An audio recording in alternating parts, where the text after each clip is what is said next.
Every club. Every day. The Global Sports Podcast Network. Hello and welcome to Daily Newcastle. My name is Iain Mackay. I'm hosting tonight. I have my black and white buddy, the Ginger Ninja, Mrs. Joanne Ayres. Sorry, I just divorced you there, Pet. Who's joining me. And tonight we are joined by Kieran McGinley and Tom Cairns from the Daily Manchester United podcast, because we're together going to cross over and preview Sunday's game at St James's Park, 4:30 kickoff, which is a super important league game for us. And I suspect, but we'll find out, probably a bit of a distraction in between two very important European games for Manchester United. But I'm interested, Kieran and Tom, to know if that is the case. Manchester United, quite hilariously for the rest of us, have really struggled this year and have left themselves with absolutely no jeopardy whatsoever in the Premier League. Could win all 7 of the last games and not get anywhere near Europe, and of course nowhere near getting dragged into any relegation battle. How do you approach that? Does that mean that Europa League is accepted by the fans as being the main priority, and the league can just work itself out, or do you still want to get those points on the board in the Premiership? We're still looking for that magical 40 points, isn't it? That legendary 40 points in the save from relegation. But we're on 38 at the moment. Would be nice to break 40. I think not on Sunday, Kieran. Not on Sunday. Well, let's see what happens. But yeah, I think Europa League has been welcome because we're undefeated in the entire competition so far. So that's been a welcome change to what has been a pretty dismal Premier League. I'd been saying towards the start of this season, look, we can't have another season like last. We finished 8th. It was our worst finish in the modern Premier League era. So I'm eating humble pie at that one as well. So it's gone remarkably south quite quickly, but there's been some promising signs. There's still a chance for top half. I know Tom has spoken previously about it's Europa League or bust, haven't you, Tom? Yep, absolutely. But the Europa League is something that United have been used to for a number of seasons since Relics had retired. But it is our only hope if we are going to be playing in Europe at all next season, because I don't see us finishing high enough in the top half to even be, within the fray to qualify for Europe, depending on how wins the domestic cups. Because I know Newcastle have already won the Carabao Cup and have got automatic qualification for the Conference League, but it looks like they're going to be heading for a higher tier UEFA competition. Hopefully it's the Champions League, really, because there are a few teams obviously up there which I don't particularly like. But weirdly enough, I've always had a soft spot for Newcastle. So if there was a team that I know, other than us, if I know that we can't do well, I'd be happy for Newcastle to achieve something big for them this season. Shucks, Tom, you're making Joe and I blush, mate. Tom, really I know, you're my new favourite Man U fan. Thanks a lot. Sorry, Kieran, you can be my second one. I know what I'm not. Tom got in there first. I'm sorry. You can't possibly share what the general Newcastle crowd's opinion of Manchester United is after that.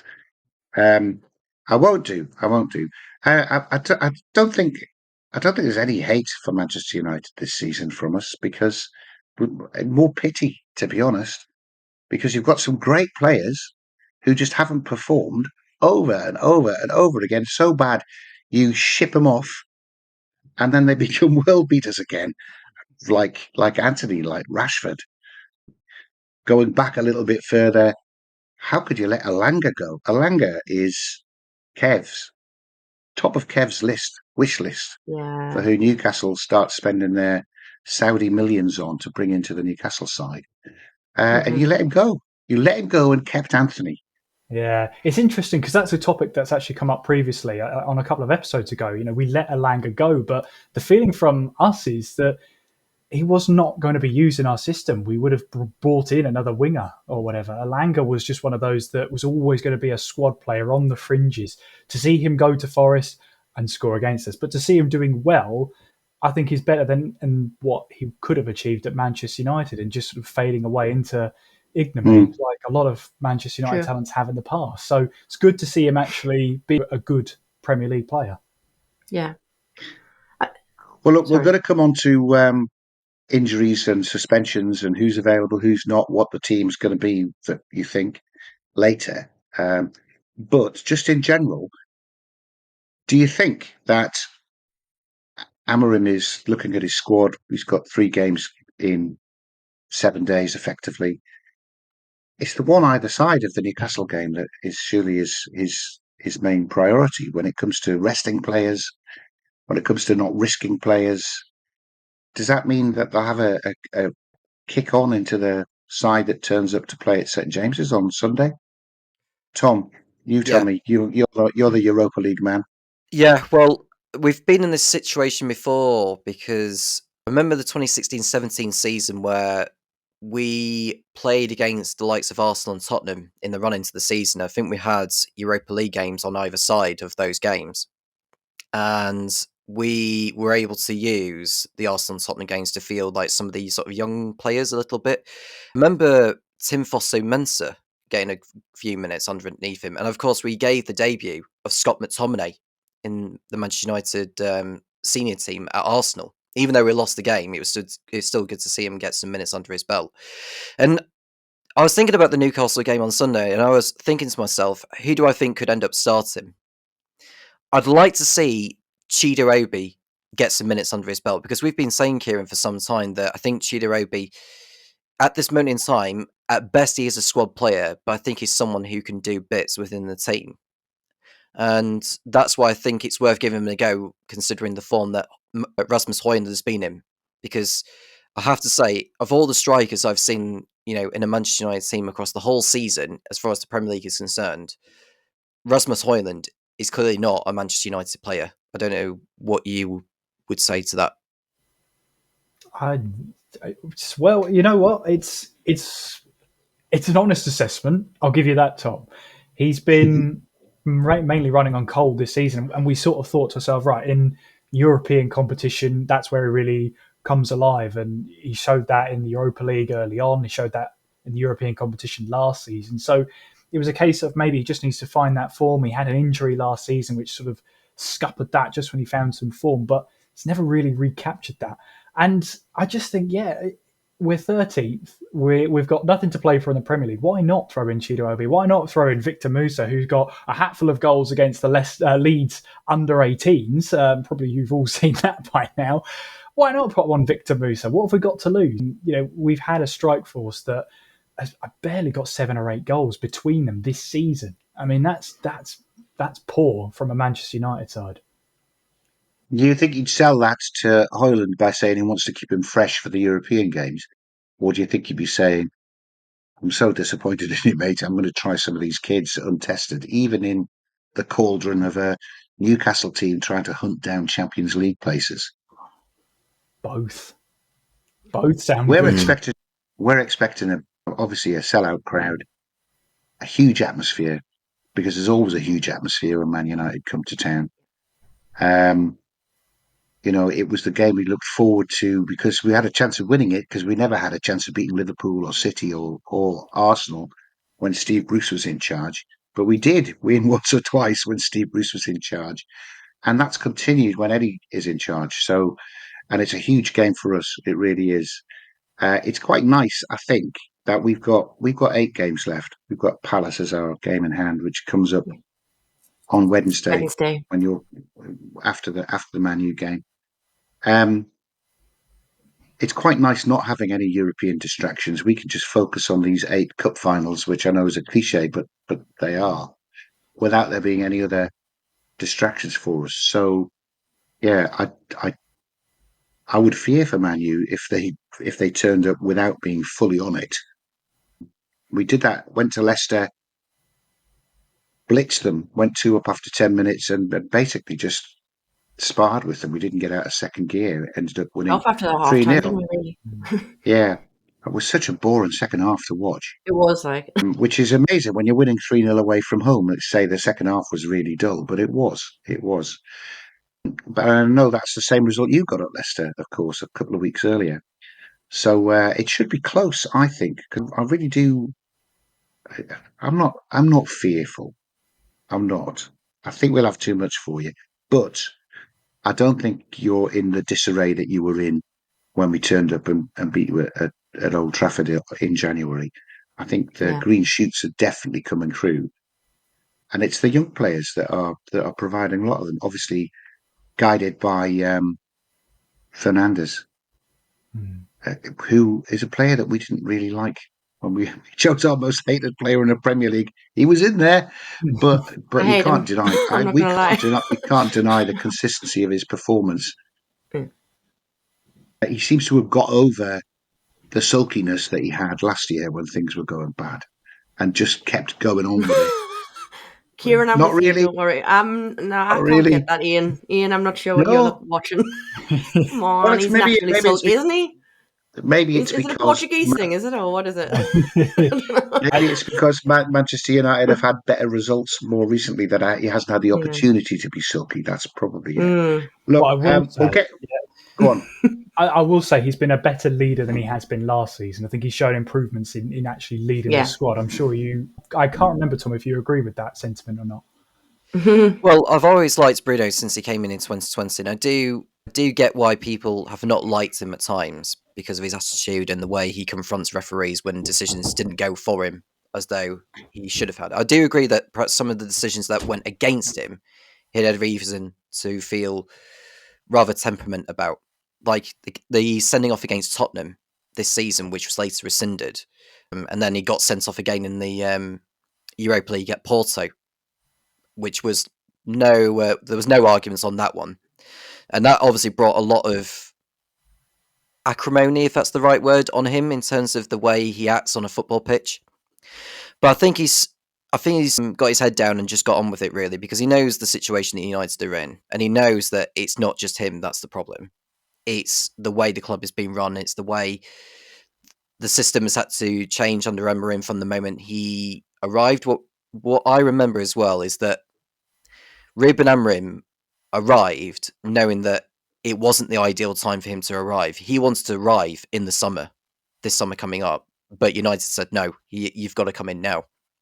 So he kind of threw himself in the deep end knowing that he was going to be working with a lot of dead wood, it has to be said. Although, can he turn that dead wood into a system where he knows that team can actually play well together? I think there are a number of things he's got right so far. He just needs some additional tools to make it work, because the defence has actually improved when you think of it. It's the killer instincts going up front is where United is lacking. And we saw it in the games against Forest and City, where I don't think we had any. We had shots on target against Forest, but I don't think we had one against City on target, as far as I can remember. He certainly looked as if he should have won that game, though. Whether there were no shots on target or not, I thought you were on top. Look, a better pause. We're overrunning. Let's get our special guest, Mr. Ken Davis. Can you do it from that side of the room, Ken? Just shout, mate. Your body is unique. And Global Sports Podcast Network has partnered with Bioniq, the world's most personalised supplements. Bioniq provide 100% tailor-made supplements designed to deliver precisely what your body needs at exactly the right levels to optimise your health. No guessing. So click the link in the show notes. Use the code GSPN 2025 for 40% off your first month's subscription. Bioniq. Don't settle for off-the-shelf solutions made for just anybody. Get what's right for you right now. Cheers, Ken. Your money's in an envelope just on top of the counter in the kitchen. We'll see you next week. Back to part two. Well, who's going to play for us then, and Hughes? What are the teams? Joanne, what do you think? Who are Newcastle starting? I don't expect to see any changes. We know what Eddie's like. He loves playing his strongest team, no matter whether we've got 3 games in the space of a week. But I realistically expect exactly who's playing. The only change that might happen for me is Gordon coming back, but that obviously depends on his injury. But this injury wasn't supposed to be too bad. It was just some bruising on the thigh, or I don't know, that's the best it's been described as, isn't it, when he was off in England. But for him coming in for Barnes would probably be the only change I kind of foresee. Other than that, do you really expect Eddie to change much? He loves not changing anything. Let's get real. Obviously, I can't comment on the Man U team. You guys are going to have to fill me in there. But I'm obviously pleased to hear that certain people are injured. I won't lie. if Bruno could get injured as well, I'm not going to lie, I think we'd absolutely smash you guys. So, but I'll leave that one. But yeah, I mean, obviously, with Newcastle at the minute, we are playing really strong. No one deserves to be dropped as well. It's a strange one, isn't it? But we had this discussion. I was talking with Kevin Nick yesterday about it, and as much as we have got 3 games coming up, and Kev was asking us the question of which game would you start like rotating on. It's a strange one because I kind of said the Palace game maybe, because as much as Man U, everyone's like, oh, we'll win. We can never take this for granted at all. You know, it's you guys aren't exactly on the worst of runs, like Iain said before. All right, we beat you early in the season, but you were playing worse then. We've got to take this game very seriously. And I think, if I'm honest, how you guys come out and how you guys perform is very dependent on tomorrow's result. If you guys happen to get some absolutely smashing result against Lyon and you're like goals and goals ahead, you can concentrate more on the league all of a sudden, can't you? Because that second leg isn't really going to matter that much. I know I say matter that much, but you know what I mean? You can protect it a lot easier, can't you? But so it's a strange one because I think I would love to know what the result's going to be tomorrow before I'd really see how the match is going to go on Sunday. But I'll go in there confident, but I don't see any changes, really. Excellent. Kieran, I know you have to shoot before we finish. So I'm just going to pause. I'll check with Tom about the Man United side later. You need to give us a prediction, bud. You're not getting out of that by just sloping off early. I thought I could. I'm going to stick to my guns, what I said on yesterday's episode of the Daily Man Utd. I'm going to go 1-1. I think it's going to be fairly open, but I think Joe's right. It's a game where we could show up. We haven't scored a goal since the international break, so it'll be quite nice to get one. Yeah, I think 1-1. Probably Bruno. Probably, I'm going to say it, both Bruno's going to score. There you go. Everybody's happy. That could be interesting. Yeah. Double Bruno, eh? Bruno squared. Excellent. So this is going to be interesting because I know Kieran is going to go, but he's going to leave his computer running so we get everything recorded at the end. And I think that means we're going to have a lovely green screen in the middle of our YouTube channel all the way through, but that's fine. Thank you very much indeed, Kieran, for being able to join in anyway and to do the first part. That's really helpful. Tom, do us Joe and I proud. can now want you to go so we can now gang up and bully Tom. We've lulled him into a false sense of security. Haven't we trapped him now? Well, enjoy. Tom's like, I'm gone. Right. Thank you, Kieran. I'm not even going to notice or mention you've gone. Oh, there, he's gone. Tom, who's going to start for Man United, do you think? Who can't start for Man United? Well, Injuries, suspensions. Well, there's one player that I would most certainly not start at the moment, and that's Garnacho. And the reason being is because he makes more of a positive impact when he comes off the bench. Listen to what a fellow Manchester United fan has had to say about Garnacho's performances and where he's effective and where he's not. It's the right-hand side where he's more effective, whereas on the left-hand side, he's just becoming increasingly selfish and inconsistent, especially when he's getting these shots away and trying to get it on target. And I think he had like 6 shots in the game against Forest the other week, and all of them were off target. And I think the more times we keep seeing him cut across from the left flank and trying to get a shot away from 20, 25 yards, it just ends up going wide or over the bar by quite some way. So that kind of habit needs to change within Garnacho if he is going to be starting, but I hope he doesn't. I think Onana will be in goal, as obvious. I think at least one of the centre-halves that feature against Lyon will end up being rested. Hence why I think it'll be Lindelof, Maguire, and it'll probably end up being De Ligt just to strengthen the backline a little bit, just so it's not too weak there. You've got Dello on the right-hand side at wing-back and Dorgu at left wing-back as well, because we've got no other options. And then I would like to see Toby Collier get a start, because he's not featured too much for United, but he has been a name mentioned a number of times already. He'll probably be alongside Ugarte, because Casemiro won't get enough minutes under his belt, considering his age and the level of fitness he's in. And we need him for the second leg against Lyon, I think, just for stability. Then the attacking mids.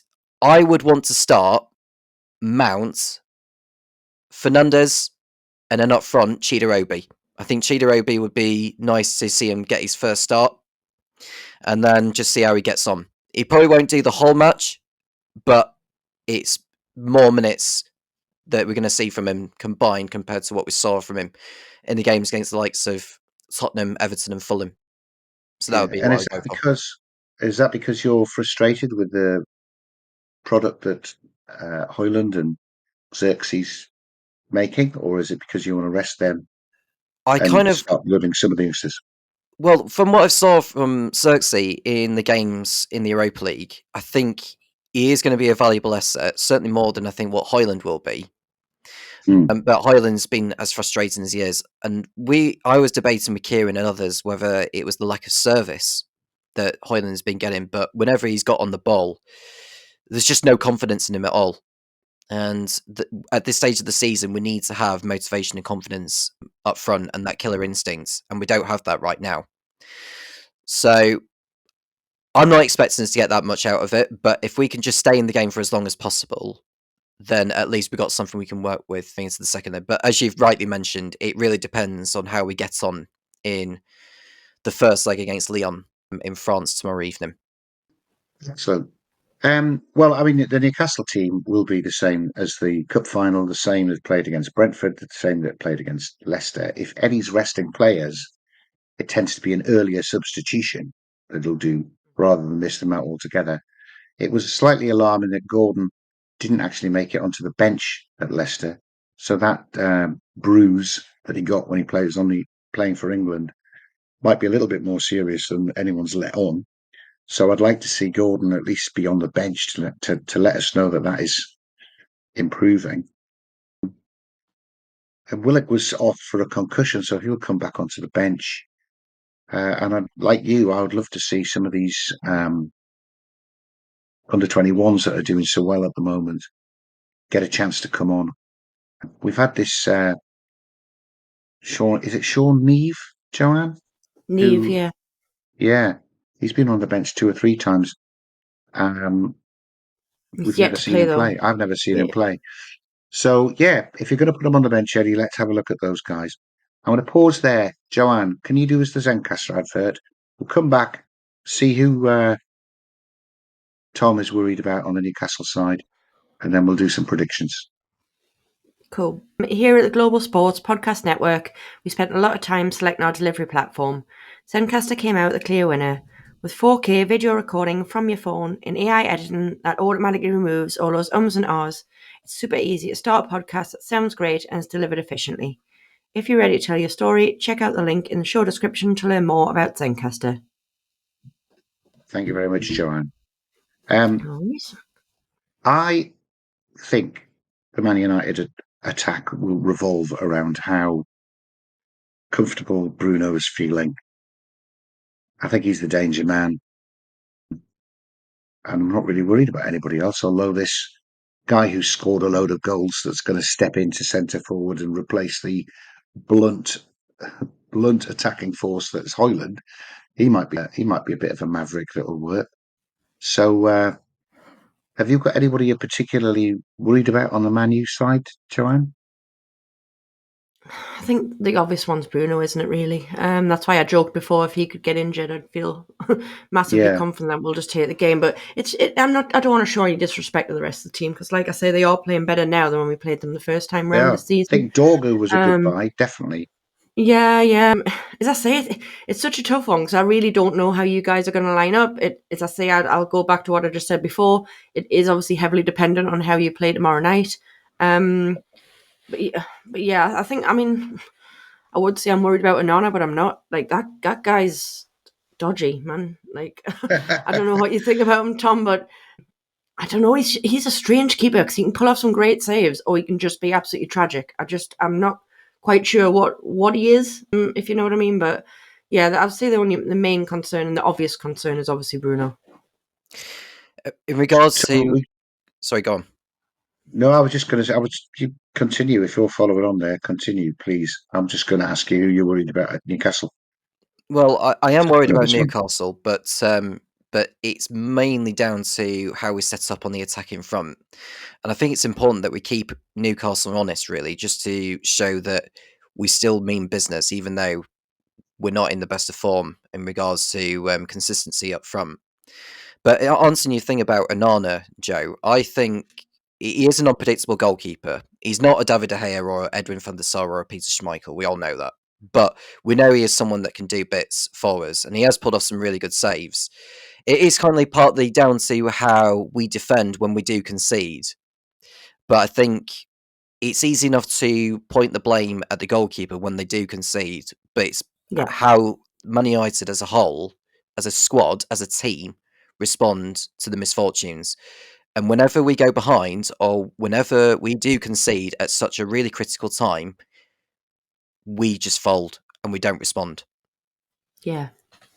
I think what you've got to not do again, because we destroyed you in that first half at Old Trafford, and that was because Casemiro and Eriksen were in midfield. You definitely need some energy in midfield to counter our Brunaliton threesome. I'm being quite impressed with Ugarte, actually. I think he does a very good job for you, and that will definitely take more for our lads to get on top of than either Casemiro or Eriksen did. But yeah, so you think it's obvious, isn't it? Isak is out to score. Wilson looks sharp now when he comes on as a substitute. Barnes has got another goal and now playing and starting. I know we're dangerous. We are dangerous. I'm not going to ask you to try and pick any individual one out because we'll get wrong. It'll be Jacob Murphy who scores first again. Let's hope so. Right. What's your prediction for the score, Tom? I would expect Newcastle to win this one. And I think it'll be a 2-0 win. It won't be a romp or like a 3-0 or a 4-0. I was surprised that they didn't score more in the game at Old Trafford in December when you played us, because that first half an hour we were just all over the place, and the likes of Eriksen and Casemiro and even Xerxes, because if you remember, Xerxes was subbed off after the second goal we conceded, and it was demoralising on him. But I don't expect the same to happen at Newcastle. I think United will make more of a game of it, but I still think Newcastle will have far too much on them, and United will just play the safe game and just make sure that we don't get any suspensions or injuries from that. So I would expect a rather comfortable Newcastle win, 2-0. I hope you're right, Tom. What do you think, Joe? Tom's more positive than me. I mean, I'm going for a win as I always do. I can never not predict a win with Newcastle, but so I massively respect you there, Tom, for doing that. I'll be honest. I'm going to go 2-1 again. I think it'll be a tight game. I do think we can take it, but I do think you guys will get a goal. Whether it's Bruno or not, like Kieran said, I don't know. But yeah, I just don't think you're right. I do not think it's going to be a romp at all. I expect a win, but I expect a very narrow win. I'm going to go slightly clearer than that, Joe. As I do for every game, Tom. I don't know if you know, every one of my Newcastle United predictions is for Newcastle to win 3-1, which I'm going for this time as well. And that's because it keeps coming in. They keep winning 3-1. But I do think that that's a sensible choice for this game for the reasons you've mentioned. But I just think that if they've played on the Thursday and they know they've got another match and it's close, they'll hold something back for it. Whether that's squad members that come off too early or don't get start, or the players themselves. This is 95%. They're not going into 50-50 tackles to get injured before the second leg. I think Joe Linton, Tonali and Bruno will win the midfield battle. And then when they do that, we've got Barnes and Murphy and Isak up front to pick their way through. So yeah, 3-1 for me. Yeah, I think I might be right. I don't know. Anyway, look, this is working out to finish dead on 30 minutes if I waffle for another half a minute. I'm not going to waffle. I'm going to say thank you very much indeed for having the stamina to last the full 90 minutes, Tom. Kieran went off at half time, but never mind. Thank you very much indeed. Hope it's a good game. You're not coming up for it, are you, or are you? No, I won't be going to the game on Sunday. I've got commentary duties for doing involving another sport, but I will try and still watch the game on Sunday anyway. Yeah, Joanne will be there. This is the one game I haven't been able to get Joanne to get me tickets for, unfortunately. I know. I do apologise, Iain. But we're at the next ones. Show is still Manchester United, still the most popular draw that we have because I've had tickets for all of the other home games. Thank you very much indeed for joining us, Tom. Thank you very much indeed for your input, Joanne. What a pleasure as always. Thanks very much, everyone, for listening. It's only Wednesday when we're recording it, so it does seem a long way to Sunday afternoon. But time ticks, doesn't it? And it'll be here soon enough. So we shall see you all tomorrow with another pod. Every club, every day. The Global Sports Podcast Network. Every club, every day. The Global Sports Podcast Network.